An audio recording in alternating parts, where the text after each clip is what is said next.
We are back here in the Nexon Arena for SSL Premier, sponsored by Jin Air. We're going into our final best of 3 of the night. It's going to be Stats versus Dark. As you mentioned, the rematch of another SSL. Yep. 2016 Season 1 was a very close finals, actually. It was the new meta of the Banelings, like very similar style we saw from BL in the last series. That was the first time I really saw it used in such a competitive match. We'd heard rumors of it, we'd seen it used in a Pro League match here or there. Dark defined it, but we'll see if Stats even sticks with the similar style we saw from SOS. I doubt it. I think we're seeing more Archon drop type play focused on going to the mid game and the late game, which Stats is so great at. You know, we saw him dominate over Sue in that finals. Ended up being a closer series than it started as, but he still was able to win it. Dark, you know, he feels like this top Zerg. His BlizzCon performance was insane. GSL, he looked all right. Got knocked out super early in the Super Tournament. So most people still favor Stats here, but Dark is a strong Zerg. He's stronger than BL is, in my opinion, right now. And he's not going to let Stats take this one easy. Yeah, I think this one should be pretty close. Abyssal Reef, Daybreak, Newkirk Precinct will be the map list. Guys, we're going to jump into set number 1 right now. Stats versus Dark, game 1.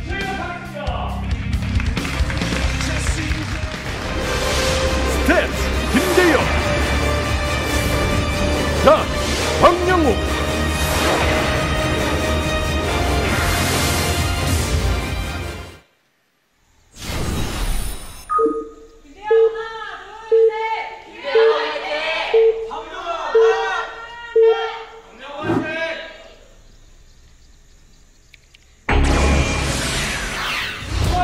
Fly better fly, Jin Air. Down here, or rather up here in the top left, it is Stats. One of 2 Splice players in this tournament. Down to the bottom right in purple, this is his opponent, Dark, former SKT Zerg. Stay warm, his shirt says. And we'll see if that remains true for him in this series. Zerg's doing well today. Solar taking out Innovation in a 2-1. BL taking out SOS in a 2-0. So if we follow the same trends, that means that Dark should win. But doesn't always work out that way. Not always. Maru with a really incredible performance tonight, though. I feel like his best play we've seen in a while, especially in terms of TBT, which has kind of been an Achilles heel for him for a while. Ever since Pro League ended, really. But played very well against Alive tonight, who's just looking unbeatable everywhere else. Alive still won the series, and we go on to our final now. Stats misses the hatch block, but we'll get in here, scouts the gas in the pool, and everything is normal. It's going to continue to remain around, as now Nexus planted, and everything looks normal. Gateway here on the top of the ramp for Stats. More normal on a map like this to have that with a secondary ramp. Previous map there was none on Daybreak, so a bit riskier for SOS to do that, but he did it anyways. So now second gas coming up. Everything is normal. And this is going to be, I feel like, I think about all the series we've cast today, this will probably be next to the first one. The first one was pretty normal. This one will be the second most normal, you know, like less cheeses, proxies, you know. SOS didn't do anything crazy, but he didn't really approach the matchup in a super normal way. So this one's going to be, I think, as textbook as it gets.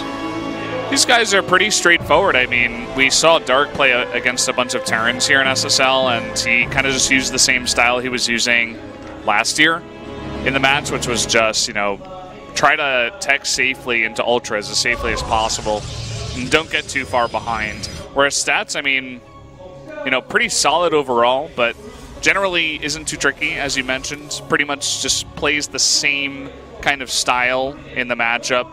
Mixes it up ever so slightly, but really just relies on his macro and his multitasking to win over the opponent. Quick Stargate here. So not going to see the Twilight Council tech that we've seen Zest use a lot. We saw SOS use. Going to be more like what he used in the Grand Finals. Excuse me, with the Stargate coming up here first. Going to use this Quick Stalker to deny Overlord scouting. Looking for it right now, even on patrol. The Overlord not there yet. 2 gates come up. It's going to be the Oracle to start things off. Overlord's speed will allow this Overlord to get in regardless, and it's a really great choice by Dark for the map because it takes a long time to get your second Overlord over. He's got one coming up towards the north of the main. This one checks the front. You know, sees nothing moving on the gateway, which is a pretty big tell. He's got at least some sort of tech in the main, perhaps even the Twilight and Robo, but he won't know until that finishes. Goes for the scout here on both accounts, and even with the Stalker, there's no way he can deny it. As long as he sent the second one in, he sees the Oracle anyways with the second Overlord, so... Yeah, as long as he saw it, Spore. Yeah. I was going to say, as long as he saw it, of course he's going to respond, but yeah, before he can even say it, he responds. 3 Spores. Second Oracle coming out, too. And we'll see what kind of damage Stats does get. He's immediately going towards the 3rd base, expecting the least amount of defense, and so far I think he's correct. Ooh, gets that Larva. That's something I feel like not enough players do. It's a super cool, too. It's essentially to stop a unit from being born, you know? Just eliminate that potential production later. It's not a massive kill, but it's definitely something. Nice little catch on the way out. So, 4 Adepts moving out here. No Twilight. Just some light pressure as a Void Ray comes out. I mean, it's a nice tool to take out all the Overlords on the map if you don't want to commit to a Phoenix. And it's pretty good on defense. It's good against Roaches, of course. Yeah, if you only want to just commit to one Stargate unit, this is the one you want. Adepts get out, not a single loss here. Doesn't really kill much. Again, just a Larva, if I missee that. Ooh. Baneling Nest and 2 Overlords. This feels like old school double drop Dark. We saw this a lot. Sometimes with just the pure Lings. He got inspired from that last series of Bill doing it a bit to SOS. He's like, oh yeah, I used to do that. That was good. I used to wreck Protosses with this build. These 2 Oracles are definitely pretty deadly. You can always just poke your head in and get 2 kills and get out without losing any health, as you guys see. He's getting +1 and a second Void Ray and a second Stargate. He's going to go Air Toss here. Triple Stargate, in fact. Oh no, Fleet Beacon. Okay. But we'll get the triple Stargate later.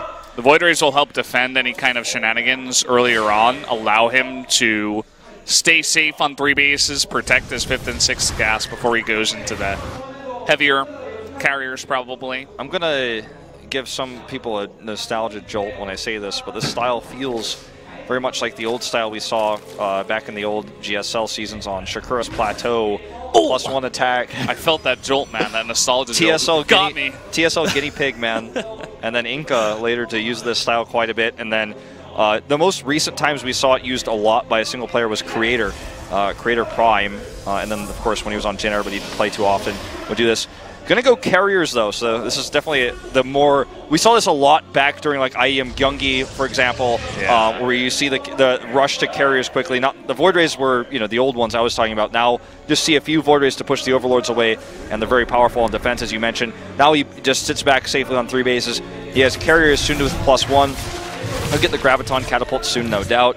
And we'll be able to get +2 for them very quickly here. Hydra's already on the way, and... it feels weird that we would ever reach a place in the meta where this was a thing. I remember sitting in the crowd at Gyeonggi because I actually wasn't commenting the event. I was just there to watch. And watching just mass Hydras versus mass Carriers, and I was like, where are we? Like, what happened? Banelings are meta, then what this. What year is it? So, I like it a lot, though. It's fun. Obviously, the Carriers changed up a lot more viable in Legacy of the Void, and on large maps like this, you get the Mothership out early, Carriers, Zerg has to respond to that. These Banelings, they just decided they didn't want to be dropped. He made, I think, like 4? He has 8 for the double drop, but he never really committed to it. Just, yeah. He's going Spire, and I think he's identified this is happening. I mean, he made a bunch of Hydras. He has 13, but... from there on, he looks to take extra bases and just begin to macro up because he knows that no fight is happening anytime soon. He wants to get a massive economy to be able to just reproduce so many units later on in the game when the Protoss just has like 15 carriers. Yeah. It looks like you make it a Hydra drop here, which is... as funny as it sounds, quite effective because of their attack speed. And it can kill so many probes before you really realize what's happening, especially if you're really more prepared for, like with photon cannons here, Baneling drop. So you can actually just target down this cannon really quickly. Look at that DPS. Oracle's come back. We talked about this before. Air units can't deal with Hydras in small numbers. One fan starts rapidly clapping. He's like, oh my god! But this space is cancelled. That extra pressure really works out. And this is no splits whatsoever here for stats, so that actually works really well for Dark. It's a pretty good trade. I mean, he's making 14 Corruptors. He's not really going to be focused on the Adepts on the ground here. He wants to heavily shut down the high number of carriers later on in the game. You can see already the Templar Archives coming out. That's pretty much the extreme late game for the Protoss, where they get Storm, all the carriers, and just all the AoE in the world. They can also make a bunch of Archons in the mix to get a absurdly expensive army that does well against pretty much anything. Well, as you can see here, the carrier count is getting a lot higher. He's going to have +2. Graviton Catapult's done. The two Banelings that decided they weren't going to be dropped decide to run by. Roll by. Oh no! But I was like, no, stats, pay attention, please! And then instantly blown up, no effect. But how many Corruptors, you know, can he really afford to make? Because that weakens his ground army. The balance here is always tough. If you can isolate the carriers, catch them alone like he's trying to do here, maybe blow up this mothership, then fly away, that could be nice. And you know what I was talking about before, he has 87 drones. Yes. I think what he wants to do, as you're, I think, alluding to here, is just trade over and over and over again. He doesn't want to fight against the Protoss army that has 20 carriers, you know, 7 Archons, and 8 High Templar for Storm. He wants to fight once, and then remake his army, and then fight again, remake his army, fight again. And I think he's just looking for the max, potentially. He actually makes even more drones. And, you know, maybe he's going to start making a bunch of static defense, too, with a bunch of spores. He's, like, getting everything right now. Yeah, second Spire, Ultralisk Cavern. He's not going to use that right away, but he can always use it as a switching point. He's going exactly into what you said. He wants to have this repeated maxed out trading. Now, you know, a lot of people forget this, but Corruptors can attack buildings as well, so he could use that perhaps to threaten the units on the ground, force carriers to respond and attack with ground armies. +3 is coming out here for the carriers first, and he's adding additional Void Rays in. Good response here, not a single probe lost. But he's adding in, he's got the Storm, as you mentioned, he's adding in these Void Rays, which with +3 will just annihilate Corruptors. Oh, he's going to go for the attack, as I mentioned. You're going to wipe out one of these cannons here. It takes a long time, like they don't do a lot of damage, but they eventually get the job done. Yeah. And he's going to see he's pulling the carriers away, and then he's going to hit over here with the his High Templar. One already goes down. That kind of storm isn't really effective. You know, you want to get big storms in the big fights, but I like that guerrilla warfare that Dark's trying to do even early on. I feel like he could hit that 4th base from the low ground as well with the Hydras if he just had vision for a second and just wipe some probes. I really appreciate the idea here, though. Using the Corruptors to draw carriers back, just as I was saying, and then, you know, hit with this ground army. Okay, I think he's going to do it. Yeah, that's what I'm talking about. Get that high ground vision and blow these probes up. He realized it as well, and he's just in range. Oh, the cloak frustrating, but he has an Overseer.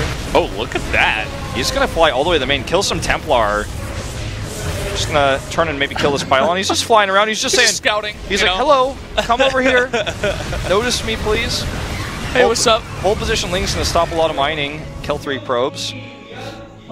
Lings are free, basically, for Dark at this point, and he's starting to finally build that bank you were talking about, 600 gas. Going to take a 6th base, so have that maximum amount of extractors.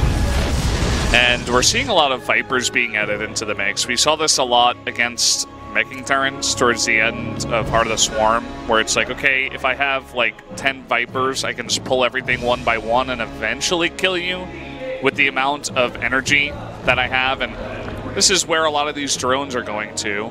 Lots of spores. Really, Dark is just hunkering down for the super late game. The second he saw the carrier transition, he's like, okay, I'm going to take 2 extra bases, get every tech in the game, and make like 90 drones, as well as all of the upgrades and everything.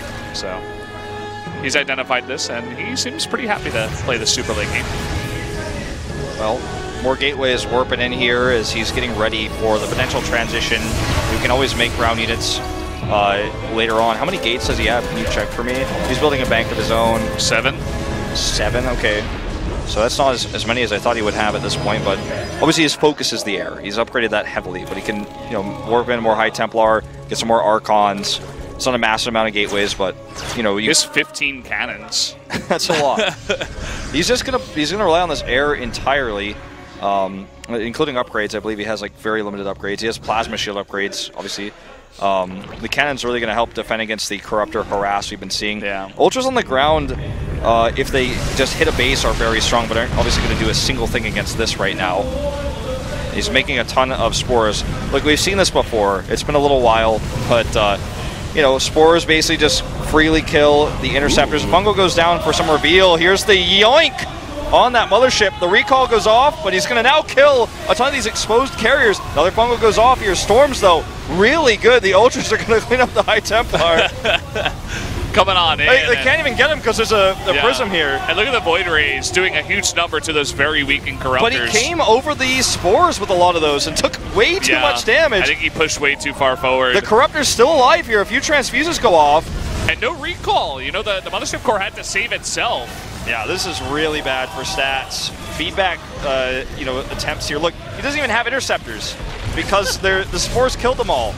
And this is going to be the end of this carrier army. Yeah, and like I said, a funny spot in this game. You can remake gateway units in situations like this after you kind of trade okay, but you cannot remake carriers, you know, quickly. It takes too long. He's trying to make voids right now, but the Corruptors are closing in on this, you know, once recalled mothership, which I believe is low on health. Yep, down it goes. And now he's just going to kill the rest of this army. I think that is game over. I think that's just simply GG. You cannot remake this. Yeah, I mean, explosive parasitic bombs going off as well. I think you're right about the gateways. He needed something else to respond. He has so much money. Look at that. GG, 1600, 1170 in resources, but nothing to spend with just a few Stargates.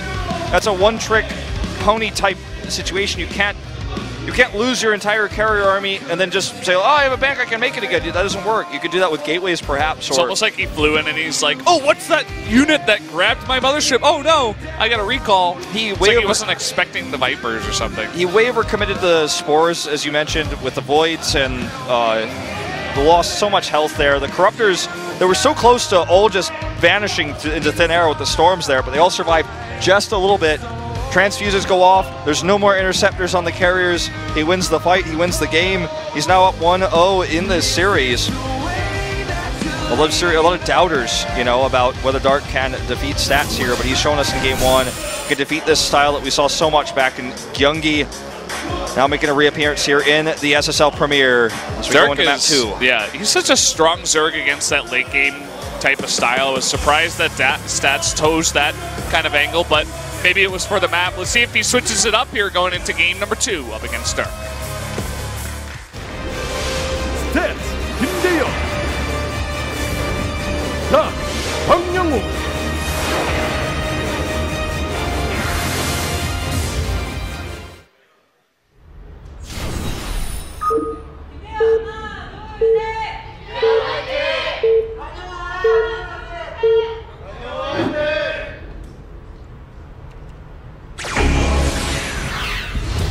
We are on Daybreak for map number 2. Down on the bottom left, the yellow Protoss, it is Splice Stats.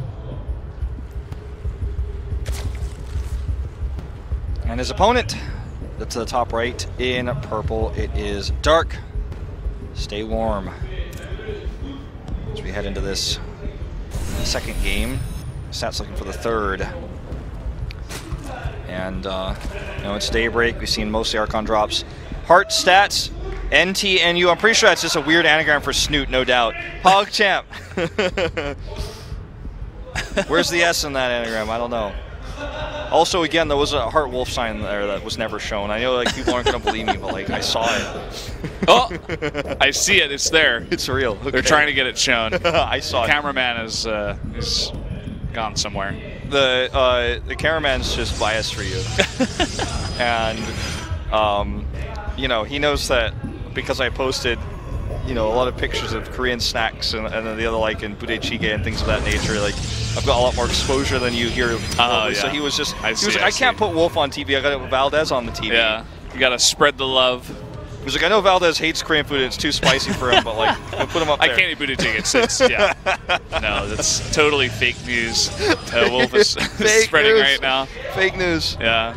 You and I have eaten Buttigieg together probably at least That was like the times. main meal. Yeah. And for you guys who are unaware, Wolf is like a Korean kind of, I wouldn't call it, you're like a meme lord kind of. I'm like a, yeah, I am like a meme lord. You know those like Twitter accounts that you see in the States have a lot of followers and a lot of retweets? All they do is kind of make jokes and don't really do anything serious. That's basically me. But they're good. Like, I enjoy it even. But they're usually only in Korean, as you've gained like so many Korean followers on Twitter recently. Yeah, I looked at my interaction rate recently. It's like above 80% Korean. But I still love the Western fans. You know, esports is still my passion. But, you know, sometimes you got to post the memes. So, Nathanius would be proud. yeah. Also, I love Korean food a lot, it's not a lie. And I eat it all the time and do pack Korean food into my suitcase because I'm weird like that. But let's focus at the game at hand here as we go into this one.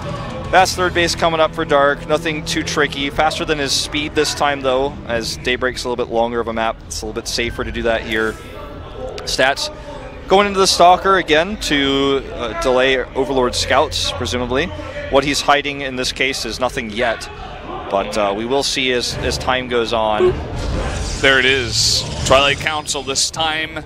And Daybreak is a really good map for Archon drops. I think if you're going to choose one map to do it, and your stats, you go for this. You know, I don't think you go for any shenanigans, especially as stats. And on a map like this, Archon drops are just so strong.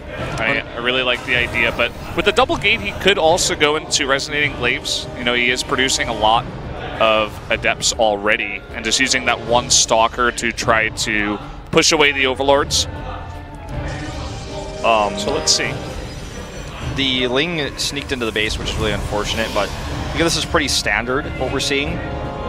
The reason why this Archon drop style is so powerful is because there's a lot of dead airspace on this map, and also your DTs have a lot of room to work with because the natural, the third base, and the main are so far away from each other. If the Zerg doesn't commit to 3 spores, you can find some damage almost no matter what, and then kind of back off. So, Veiling Nest and 1 Evo coming up, a few more Lings for safety here. Dark Shrine and the Prism will line up really well timed. You know, kind of different from how SOS had to, unfortunately, slow warp.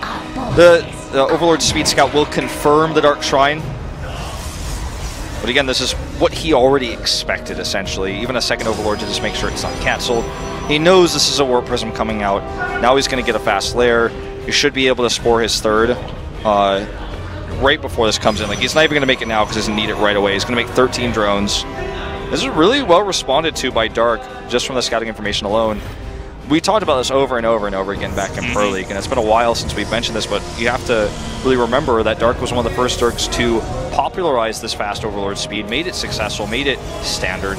Do it you could like see every why. game. Yeah, you could see why here. It's just, look, he even checks one more time the exact timing just to make sure it wasn't canceled, and as soon as he sees it's not canceled, that's when he makes the spores, because I'm not going to spend a single mineral, Dark says, unless I know for sure that you're going for this, and that you canceled. You know what he does, right? But he still checks, because why not? 4 DTs here, just insta Archon. Sets knows he's been scouted to death. He is not even going to use a DTs and say, ha, you spent money on spores, so... I like that he still hit the direction that his Warp Prism was going, because he's like, oh, okay, you could get 2 Archons in your main, or you could get 2 Archons at your third. You have to be ready for both. And the Lings right now are not really in position, but more than enough Queens trying to snipe out that Warp Prism. Okay, Prism survives with no health damage, only shield damage, but quick response. Dark gonna head to the third base, it looks like, with these Lings. He has Watchtower control, so he knows this is unscouted from stats. Archons are away. I don't know exactly what he has at his third base to defend right now, but the Lings are gonna hit it. He's got a few Zealots, actually, which this is one of the rare cases where Zealots work really well, help buffer for this overcharge. Actually, very well done by stats. Nice snipe here on the 1 tumor. It's pretty cute. It's that dead airspace, the Prism is so free to roam around like this. Try to find whatever damage he can, and this is going to be pretty juicy. Not much over here, but Hydras do pop out. So he's trying to get 1 extra kill. We'll get it. 2 drones. I mean, he really pushed the boundaries of what you can do against Hydras there. The Overseer is stalking that Observer. There are like 3 or 4 drones in the main of Dark that are just not mining, by the way. I think he pulled them away to try to save them against that harassment. Yeah. They're still just sitting there. Looks like he misclicked the mineral line. You can see them here on the right side of your screen. Up at the top right. They're just chilling. Misclick the mineral to send them back. This space is at full capacity regardless, so it's just a waste for the third base mining, but always annoying to see things like this as a commentator because obviously he doesn't realize. He's not really looking at his idle worker counter probably. He might even have it turned off. Anyways, the charge coming up here, the +1 attack. The transition here for Stats is standard. He's going to take a fourth base fairly soon and look to add Storm, most likely. Wants to have the safer unit count first to hold on to this as he knows he's forced a lot of Hydras. We're going to see Lurkers out of Dark. This is pretty unusual as a response. We normally see just either a ton of Roach Ravager or the Mutalisk play to shut down the Archon drop, and then you sort of eventually hit that fourth. Dark wants to hit faster and harder at the third. He's going to use this old Lurker style where you kind of siege up with the Hydras, you fight even, and then eventually you've got this Lurker siege up. It makes it very difficult for the Protoss to move out. And he's got this good anchor, I feel, set up already here. He just needs to make sure he doesn't overcommit, and that Lurker Den's almost done. He hits at the same time in the main with this 4 Hydra drop. This is so annoying. He's going to force a big warp in over here, and he even has 1 Stalker still left over, but easily he can just get out. And it seems like he doesn't commit at the third base as there is enough defense. But yeah, it was pretty cool that he hits at 2 locations at once. I like it, and it's going to allow him to then set up this location for the Lurkers. Unfortunately, he doesn't have them yet. He's going to commit to this with all these Archons. I don't know about this. Good micro here on the Prism, and this attack was destined to fail, I feel. Really interesting decision here. He had such a nice setup, and now seconds away is his Lurker Den. Absolutely useless at this point in time. He's lost a lot of his Hydras here. He's remaking 13. This was such a needless, wasteful attack. Could have just backed away, set up the Lurkers, and sneaked back in for a follow-up attack. Either way, it's not the end of the game or anything like that, but now he's in a position where his fourth base is almost certainly going to go down. He has to remake those Hydras. He's even going for the third instead. Yeah. Really big commitment here from Stats. He could have easily just gone in there and taken out the fourth, but he's going for the heart right now. Wants to take out a big portion of that mining, but I feel like the safer play here is take out the fourth for free, back up, begin to take your own fourth, and make that really strong Protoss army even stronger. We'll see if he sticks around, but that's a lot of Hydras. You got to be very careful against that. Yeah, especially with this heavy Archon army. The Archons don't have a lot of range, so a good fan concave of Hydras can really do well, even without Lurkers. He's just had a few Lurkers here. It's going to help against the Zealots that charge in. Then the Archons are going to be vulnerable to this ranged Hydra attack. Zealot drop here in the main base, actually doing a lot of work, though. 3 kills already. Looks like that's all he's going to get. Meanwhile, by the way, both fourth base locations are being blocked by Overlord creep currently. So that's a little bit frustrating right now for Stats, who will have to clear those before he can take a base. This certainly isn't going to happen without units reinforcing, but he is moving up right now. Going to take that watchtower away. Or is he? Guess he decides not to. Looks like he's, yeah. He's caught, oh, that's a nice catch. He's caught in this awkward horseshoe, between the fourth base and the third now with his ground army, so it's always easier for him to take the defense here and then move back. But every time he moves back, the Protoss is closer. The Protoss is both closer avenues of attack right now with how this map works with that big hole. So it's really frustrating for Dark to actually take that fourth, and Stats finally now has the ability to take his. In the middle of the map, you see it about a fourth of the way done now, as we see finally that transition to Hive. 25 Banes on the way. Looking to perhaps do some drops on top of the army. There's a lot of Zealots in this mix. 4 Archons and 7 Immortals. Lots of big, clunky units that are good against Lurkers, but there's only 2 of them on the map, and it's really going to come down to the Storms against the 33 Hydras that are on the map to really do a number to this Zerg army that's mainly just Ling, Bane, Hydra right now. Yeah, he's been really hesitant to morph these Lurkers. He does finally commit to 10 of them now, but he's been so slow to do so. He really wanted the Hydras for the range, and now he's going to look for the siege up potential here to finally hold on to this base. He has the Watchtower held as well. All right, Fleet Beacon finishing up here, so we're going to the Supreme late game. The Storm that you mentioned is nearly ready. And Hive's coming up, so it's kind of a slow moment here in this game. It's been super intense in terms of aggression, but now I think with these Lurkers sieged up, Stats can't really find much anymore. War Prism coming into the main, more Chargelets. getting in here. Looks like it will eventually be cleaned up. And actually, meanwhile, it looks like Stats wanted to take a fight, but not even able to. Too many lurkers over there, even though a large chunk of Dark's army went back to defend. Hive on the way as well as Spire, so we could see a Broodlord transition here eventually, but it seems like Stats is one step ahead with the Fleet Beacon, with the extra Stargates, with even the +1 air weapons. He's like, okay, I mean, I know that's eventually coming, I just need to be ready for it. Indeed. I'm just looking at unit comps right now in terms of numbers, because he has the ability to storm 16 times currently. Plus the fact that he has 7 Immortals in this comp. They're going to do really well and be very difficult to kill. They will trash the Hydras when they're low on health after all those storms. And the key to defeating the Lurkers oftentimes just is those Immortals, because they will walk through, they will smash through eventually.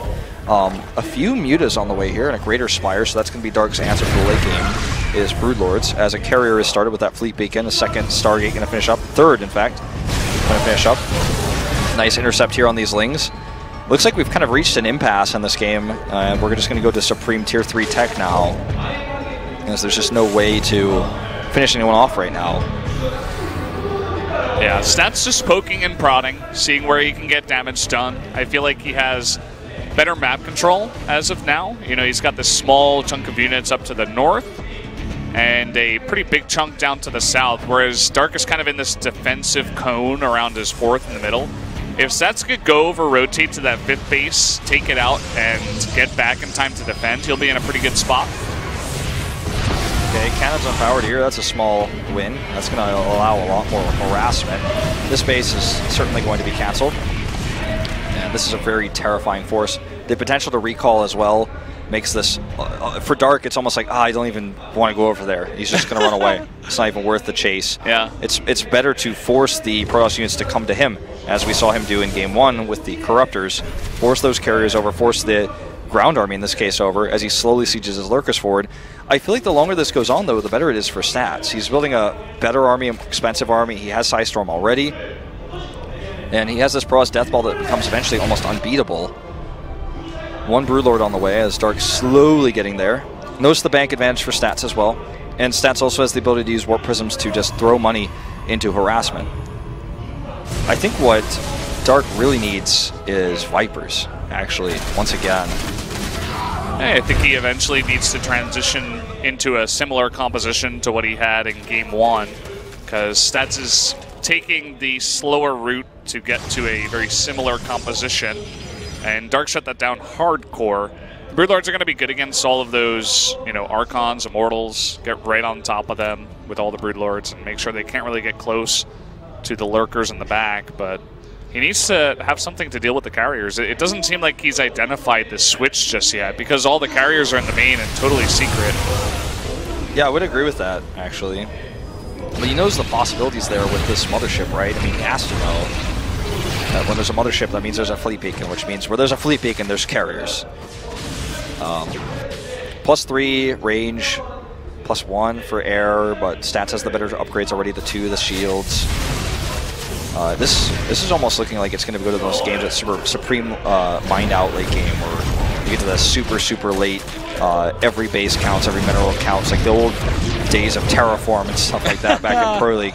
The Mech TVZ. Star Station. Star Station, please. That map just got removed very quickly. They're like, no more games like that. No thanks. Ooh, unfortunately, he doesn't shut down the Prism, although that's annoying. He realized? No, I don't think he did realize he didn't shut that down. Graviton Catapult is actually a really important upgrade, especially in terms of when you're facing Hydras that isn't complete. See how slowly the Interceptors will actually launch comparatively, so Hydras can actually do a number during that weak state now while the Graviton Catapult isn't ready. I mean, it's crazy. I never thought there'd be a moment in my casting life where I'm like, oh, he's not Graviton Catapult yet. That's actually important, but it is in this case. The timing more is seconds. off. Dark has identified it. It's not as coming in. It's not as significant as like Colossus range, but it is significant in terms of, you know, Hydras can kill these Interceptors coming out slowly with their massive attack speed and high DPS. Look at the Storm though. That's going to buy Stats a lot of time. Yeah, Needs to get close enough though. Okay, Broodlords here is almost certainly going to fall. Good splits. Hydra's just sitting back, eliminating these interceptors as best as he can. The slow, patient game with the ground army protection of those lurkers. This base will go down, and somehow Dark is just making this look easy. As interceptors are bleeding money here for stats. Few infestors coming up, more corruptors. Dark can't really overstay his welcome, though. He's got a nice position here, but he's got to kind of make like Alive did against Maru, kind of a different matchup. But, you know, seeds a position, get an advantage in the back off, because eventually the Protoss is going to come in, storm all your lurkers, and take a huge fight.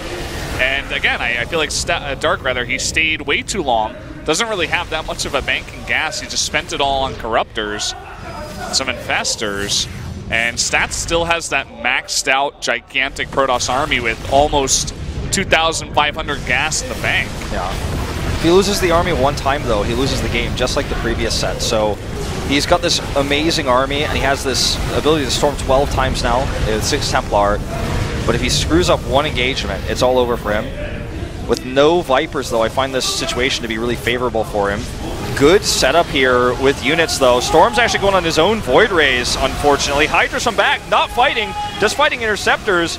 A ton of transfuses going down on these Corruptors, though. Interceptors being taken out left and right. Now the Hydra's coming in from behind. This is what I was talking about. He cannot lose this army. He's got a massive lead in supply. Will this be enough, though? He's losing these carriers to Immortals, push the Hydras back. But he's going to lose all these expensive units. But the problem is Dark has no money. And this time Stats has gateways. He has gateways this time. And he can just remake units. He can just use his ground army, the Adepts, to win the game. Yeah, he's going to make he had such a huge banking gas, like I was talking about. 4 Archons and 3 Void Rays being made at a time compared to the 4 Lings and 9 Banelings and 2 Lurkers. It really came down to the gas, and I feel like Dark, as I said before, he could not stay too long with that army. He needed those units for that defense in that fight. I think Stats identified that he took a big chunk out of it and forced it a remax and took a really nice fight. Even though he lost his entire army, he's able to remax here with a better bang. Okay, this is going to be perhaps the last fight here. Lurker's just blown up. No support. Infested Terrans. What unit is that? It's been a while. Okay, this should be us going to a game number 3 here. GG. Like GG. Stats taking game number 2. Playing towards that extreme late game once again. And guys, map number 3 is Newkirk Precinct. So we could be seeing even more late game here in the CVP. This has been a pretty good one, man. I didn't expect it to kind of turn out this way with the Error being the dominant force. We saw the Archon drops, but you know, it's been normally like Adept, Storm, Archon after the Archon drops rather than the carrier play that we're seeing from Stats in general. So let's see if Dark can close the gap here. You know, had that great first game, but Stats definitely outplaying him in terms of compositions there in the second. As we go on to our final map, which will be Newkirk Precinct. Should be another long one, unless someone wants to get a bit aggressive towards the third bases. That's going to be a definite option for both of these players. See if anyone wants to make it happen, or if they both feel comfortable in that long, drawn-out late game. Either way, guys, game number 3 about to start up here. Go ahead and tell your friends. This has been a pretty good series so far. Tell them to join on up in that stream. And here we go, Stats versus Dark, game number 3 right now. Stats, Kim Dark, Hwang.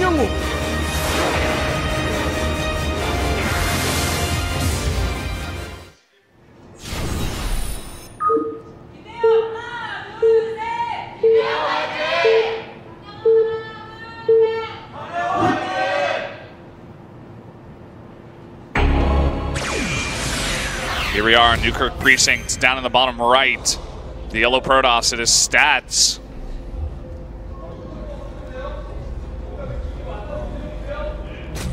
And over here, the bottom left, in purple, it is Dark. Well, here we are, Valdez, on our final map of the evening.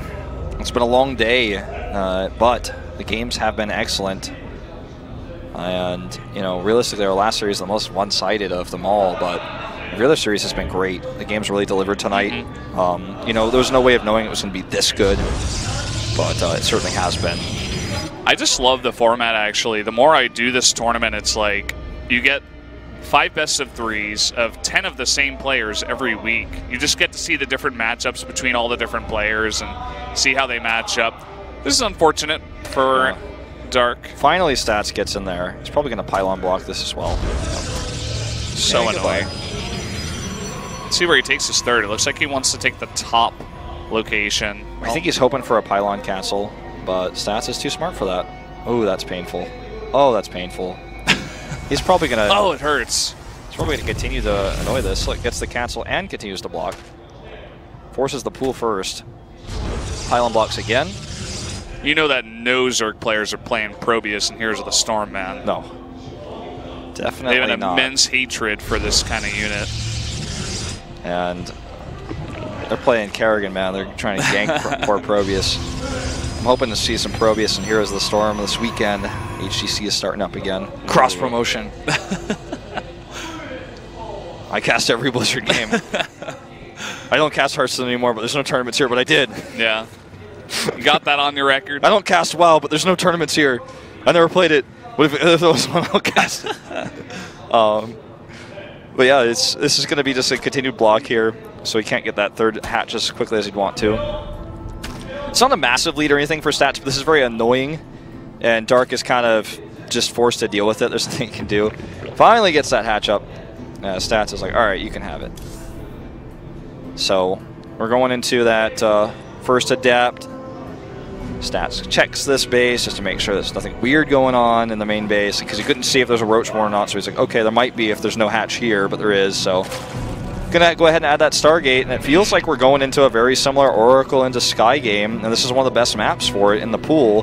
Third base is super nearby. You can kind of turtle on it. The fourth, once you have an air army, is also easy to take for the Pross. You can knock down that cooling tower. You knock down the cooling tower, you put a bunch of cannons and pylons over there, and the Zerg's like, well, I could try to break that fourth, and I would lose a gigantic amount of Lings and Banes for it. But it's just never really worth it as you're trying to get to that late game army as well. You're just kind of like, okay, I gotta surrender that fourth base to you. I'm gonna take 5-6 bases maybe and just try to get ahead of you. And I think you're right. I think we're gonna see Stats just try to go into that pretty late game style once again. Triple gates though, so he's gonna use a little bit more aggressive pressure first. Let's keep an eye on if he drops that Twilight Council, because that's going to be the big tell. And that's what Dark wants to see. That's why his Overlord speed is out once again. Always have to give him the big thumbs up for that one. And we're going to see a few drones added. Spore coming up just for safety. The Stalker is really diligently trying to deny this Scout. And actually, Mr. Diligent, we'll see if it works out. Oh my god, I don't think he saw that Oracle. He has the Spores anyways, and he's going to confirm now. So he's not going to cancel those, he'll keep them. He has triple Spore, so nothing is going to get by him. It's pretty cool. The Spore is such a versatile static defense because it can defend against DTs and air units. Queen already in position, and Stats is going to fly that Oracle away, sad and dejected as he starts the third base. This looks very similar to Game 1. The double Oracle into a third base that can't really be killed by Dark. And I wouldn't be surprised to see eventually the extra gas is taken at the natural and the third. Yeah, I feel like he needs the Void Ray out to kill the Overlord before he can really do this. So there's the Void. So he's going to make the Void Ray, and then he can clear the Overlords away, then add those additional starports. He has the same 2 Oracles that he's going to use to one-shot drones here. Just fly around the stack defense, fly around the Queens. Not going to be the best location here, but he can still force it down. He can probably get one. Ooh, just going to target the Queen, actually. And then force her back to get the 1 kill. Wow, he's committing to this. He's going to get it. That's really nice. That's a real mastery of, you know, the game and how much it takes to kill a Queen. Like, even a Grandmasters player wouldn't be able to make that kind of decision making. It takes a pro gamer to know exactly how that's going to, how the exchange is going to work. No Zealots at this base this time, just purely the Adepts, but the wall is tight. And there's no way in, so Dark can't find any damage here. Look at the buildings here from Stats. He doesn't start +1 air weapons. He doesn't add a Fleet Beacon, extra Stargates. He makes a Twilight Council and a Forge and a Robo. Looks like maybe we'll be seeing similarities to Game 2. just where he starts off differently. Doesn't start with the Twilight Council, Robo, and Archon drop. Yeah, I feel like he's just trying to be tricky here. He's like, look at the 2 Orc going to the Void Ray. I'm going error, right? But not actually. This is almost all in what we're seeing from Dark, by the way. We haven't really been talking about he's committed to these Banelings. Kills the 2 pylons here. But will this be enough Lings for the follow-up? More Adepts coming out here. He can't warp units in directly. Queen's coming on in. Yeah, he can't warp in directly. Yeah, they get underneath that Mothership core and it gets super low. But more Stalkers coming out here to fight against the Banelings and the Queens. Void Ray here as well. The Queen's going to target that down right away. It pulls back here, but it survives. 20 more Lings on the way, but more Adepts coming through. The Queens are going to have to transfuse. Here's the overcharge. The Overlord is pushed away, and this is held. And Dark is now in a terrible position. He has 36 workers. This army is going to get shut down. He does get the Void Ray at least. And even with this aggressive position with the Oracle here now, he could just zap those Lings down. Needs to pull it back now.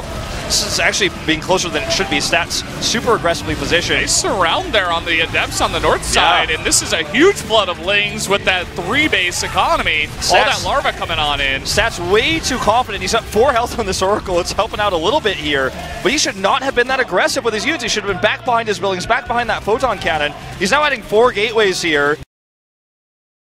Mothership core comes out just in time. Well, that Nexus goes down, and suddenly everything I just said becomes untrue as Dark now has this massive Ling count. 5 gateways even going up here. He was looking to add those as he held onto his 3rd base, so now he's adding them on 2 bases. He has 50 workers, but getting that Nexus up with this many Lings on the ground is going to be a challenge. Just, if he had stayed back behind his buildings, I just feel like we're in a totally different game here. Yeah, for sure. Made some extra pylons, and I think that was the idea from Dark. He's like, oh, you're just going to transition. Maybe it's into air. Maybe this was sparked because he thought Stats was going into a big transition, and maybe there were more units than Dark expected on the ground for Stats, but he still was able to take the fight because of the positioning, everything you're talking about, and now he wants to follow up with a Baneling drop into the main here, or rather into the natural, an immediate pull. And so this will not get too much damage done. He's actually going for the main. He's being really cheeky with this. Yeah, the sentries can't come up there, but the probes just come back down. Good reaction here. He needs to move these, though. Oh, he's microing his Prism. Only 4. Could have been much worse. But Dark is taking a massive lead. He killed every unit. He killed the Nexus. And he was down at 36 drones. As it turns out, when you have nothing to worry about, you have a nice static defense up in your main base, you can just press your all-hatch key, S, to select Larva, and then spam that D key, drones, drones, drones. I'm going to even take a 4th base here, actually going to be denied by the Oracle, but could have potentially taken a 4th base there. He has, he can just move another drone over there and take it. A nice deny there by Stats, actually not with the Oracle, but with this Prism. Anyways, Stats is hanging on in this game, but Dark has the massive lead now in workers. The 4th is going up. He has this large force. He's going to attack again, and I don't know if Stats is going to be able to hold it. I just love the initiative from really strong Zerg players, like pro gamer Zerg players at the highest level, where they're like, okay, at the drop of a hat, they're willing to not make any drones and just try to kill the Protoss right away. They see a chink in the armor, they're like, okay, I got this slight little timing. I can come in and kill him right here or severely damage him, as we've seen Dark do. And I think I might just be able to win the game. He's like, he could have just backed off and played that super macro game, but Dark's like, no, I have a big opportunity here. Even though I'm kind of known as this like macro Zerg that can play super well in the late game, I'm still going to kill him here. Here's the attack. All he has to do is defend this. And already force fields fading away with the vials. A lot of ranged units on the high ground here. Baneling hits are decent. The Adepts shading away now. Still a lot of units on the ground. He's got that Prism. Most of these units, as you can see, are full health, but a few weakened. The 4th base will finish during all of this. But Stats spent a lot of resources for this. He has +2 now, after the attack. +1 is done for Dark, but he has a large army. Storm. That's like, okay, I hope you don't attack me, and I can get Storm and enough Templar, and you attack into my pylon, something like that. This entire army is going to be caught in the middle of the map. There's not even energy on those sentries now. He's just totally on the run. No matter what happens, if Stats presses a button and all the Dark's hatcheries blow up, I'm pretty sure he still loses the game here now. So Dark is just focusing on this attack rather than the defense of his base. He does eventually clear that up. And he's warping in Zealots. That's how desperate he is right now. This is pure Roach Ravager with like 3 Lings. Gonna kill that Oh, I thought he was targeting the Mothership, did not. But either way, there's no energy, so it doesn't matter. One overcharge, GG. Dark takes it. A hard-fought win. A win Dark needs right now with his ranking in this round robin, and I feel like his declining reputation in the West since his BlizzCon win. A lot of people have been critical of his play, but that was really fantastic. Good reactions to the somewhat unorthodox style at Stat Showers. He played it a lot, of course, back at Gungi, but we've been seeing more technical ground army-based play. The carriers, the fast air is something we haven't really been seeing that much in SSL Premier, so Dark handled it well. Yeah, and I mean, Stats really screwed that defense up as well. You know, that's part of the reason why Dark won this game. Yeah, I mean, as I was saying before, that was really one of the maps that it can go to extreme late game, but there is a couple of timings that both of the two races can do to try to, you know, snipe out the third base, because the way that works is it can go extreme late game. The third base is very close to you, but it's also decently close to your opponent's natural. And that's what Dark identified. He's like, okay, you're going air again. This is one of the maps where I can get over to your third pretty fast. And if you do not have a defense, I am going to take it out. And that's what I was talking about. That aggression coming out of this usually defensive macro Zerg was really cool to see. And that's what you need to win in some of these, you know, pennant races, these round robins. And that's why I feel like even though Darky's had kind of a shaky start here in SSL Premier, I think eventually he's going to end at least like mid, you know, higher tier. I agree. I also feel like we're seeing a lot of really prepared builds from these guys. It feels like, even though it's best of threes, it feels Pro League-esque, and that's why, again, going back to what you said, the format here, the round robin is awesome. So we had a bunch of 2-1, Solar, Patience, Alive, Bjell, and Dark being the ones prevailing over their respective opponents here. And here are our rankings after today. Solar is 4-0, obviously with a few set losses, but he will take first place. And Innovation, Patience, and Bjell all sit at 3-1. Yep. Dark sneaks into 5th place there, now 2-2. Alive is tied with him. And going down to the bottom, you see Stats actually tied with SOS and Maru in there at 7th, 8th, and 9th place. 1-3 so far. And Zest, the one outlier, 0-4. Yeah, man, Zest is going to have to step it up, or he will be relegated to challenge going into season 2. You mean the fast lane? The fast lane, yes. Yeah. Here's Classic. You will be casting that with Rapid on Saturday. No, this is the Brood War tournament. Oh, that's right. Okay, yeah. Sorry. I will be casting this with Rapid on Thursday. Sulky versus Mind, Effort versus Hero, Stock versus Free, and Light versus Rain. So pretty solid lineup of players. So here's the SSL matchups. Yeah, Ryung versus Classic, Jokji versus Deer, Losira versus Bunny, Gumiho versus Bjorn. And then obviously Premier next week will be Innovation versus Patience, SOS versus Alive, Stats versus S, Bjell versus Dark, and Maru versus Solar. We read them all off. We did it. We are the best casters, and we also have great reading ability. We can read the English pretty well. Yeah, it's in English. It's in English now. Before it was really fun to read them out to you guys in Korean, but now it's just like not as fun.